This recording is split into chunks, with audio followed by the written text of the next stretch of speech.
I stood in the kitchen, holding my coffee cup and staring out the window. It was just another typical morning in my life, but something felt off. I had been married to Matt for a year now, and life had finally started to settle into a comfortable rhythm. But then there was Jake, Matt's 18-year-old son from his first marriage. We had never been particularly close, although I'd tried to bridge the gap. He was polite, a little reserved, and preferred to spend his time alone, which sometimes made me feel like an outsider in this house. That evening, after Matt went to bed, I decided to unwind. My escape was the couch in the living room where I usually watch shows to relax. But as soon as I settled in, something felt wrong. Jake had come downstairs, his neck stiff from the tension. He ended up in the living room with me, and we sat in silence for a few moments. Finally, he spoke. "Matt is really happy with you," he said, his voice sincere. It caught me off guard. The way he said it with such honesty made a warmth spread through my chest. I smiled, unsure of how to respond, grateful but at a loss for words.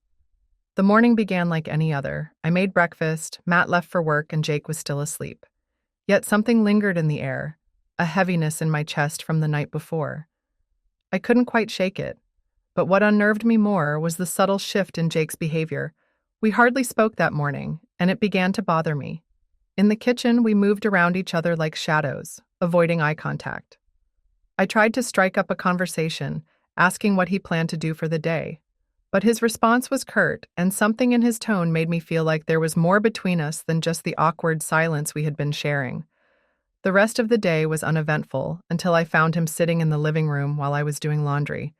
He looked distant, as if lost in thought. He said nothing at first, but then out of nowhere he spoke. "You're not like my mom," he said quietly. "She was different. But you're more open like me." His words, though somewhat flattering, left me with an uneasy feeling. It was as though he had just opened a window to something personal, something deeper. But it didn't feel entirely appropriate. It felt intimate in a way that I couldn't explain, and I wasn't sure how to react. He wasn't looking at me when he spoke. His eyes trained on the floor as if he was sharing something vulnerable. And though part of me wanted to respond, I stayed silent, unsure of the boundary he was pushing.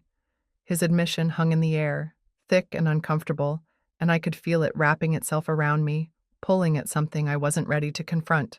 The silence between us felt heavier than it ever had before.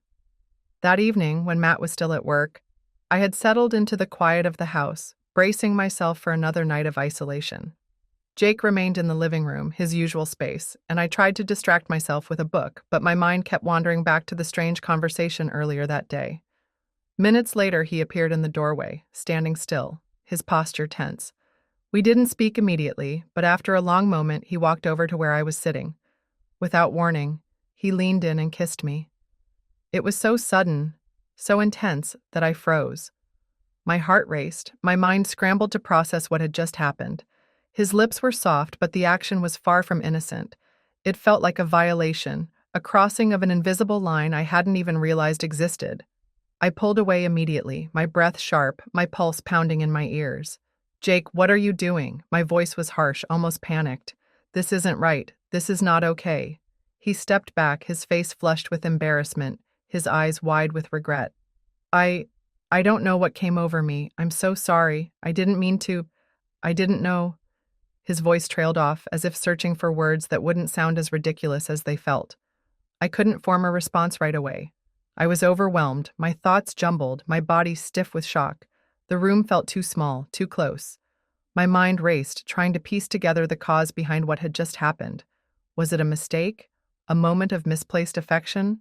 Or something darker, something deeper than just a careless slip? Fear bubbled up inside me, mixing with confusion. He had apologized, and it seemed genuine, but that didn't make it easier to process. I wanted to scream at him, to demand to know what had gone wrong, but I couldn't. Instead, I stood there silent, my eyes not meeting his. It's okay," I finally whispered, but my voice trembled with uncertainty. I wasn't sure if I was trying to reassure him or myself. "Just don't do that again." He nodded, not daring to speak, his face still crimson, and retreated back to the living room, leaving me alone with my thoughts. But the unease stayed with me, gnawing at me like a constant, heavy weight. This moment wasn't just a lapse in judgment, it was a red flag, and I couldn't ignore it. The silence that followed felt like the calm before a storm, the tension so thick I could almost taste it. I knew, deep down, that things had just shifted, and whatever had been normal before was never going to be the same again. The next day, Jake and I barely spoke. The air between us felt thick, suffocating, as though something irreparable had been broken.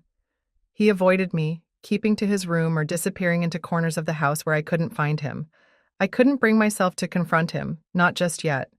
What had happened the night before was too raw, too unsettling for me to process so quickly. So, I busied myself with household chores, hoping that by distracting myself, I could forget about the heavy, unresolved tension.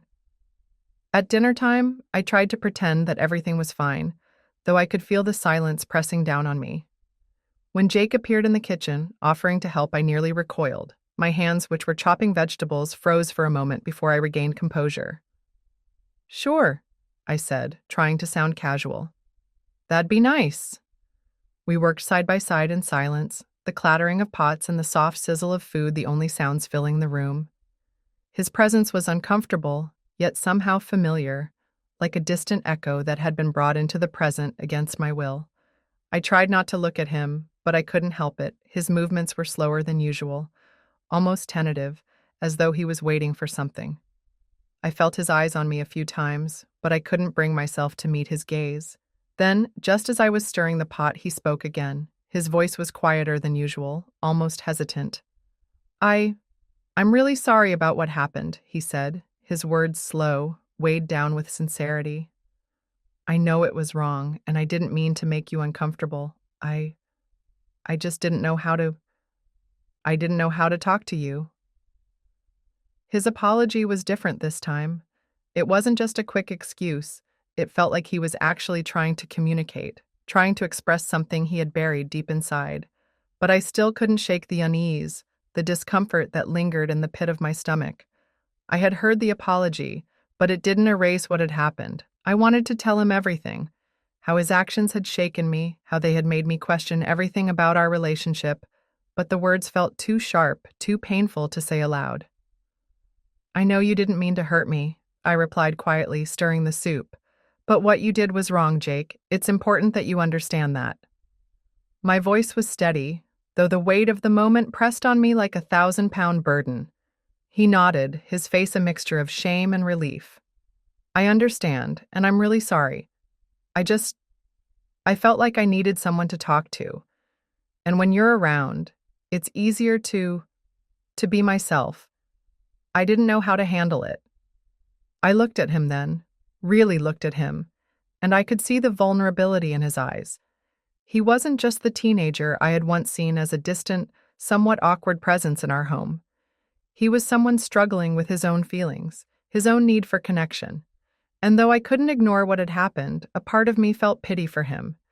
He was lost in some way, searching for something he hadn't yet found. "I get it, Jake," I said softly, finally meeting his eyes. "But you can't just use people to fill that emptiness. That's not fair to either of us." He nodded again, a quiet understanding passing between us. The tension that had defined the past few days seemed to loosen, but it wasn't gone, not by a long shot. There was still so much left unspoken, so much to sort through. But for the first time in a while, I felt like we were taking small, cautious steps toward rebuilding something that could resemble normal. We finished dinner in relative peace, though I couldn't quite shake the feeling that we were both walking on fragile ground. Jake had apologized, and it seemed genuine, but that didn't change the fact that our lives had been irrevocably altered.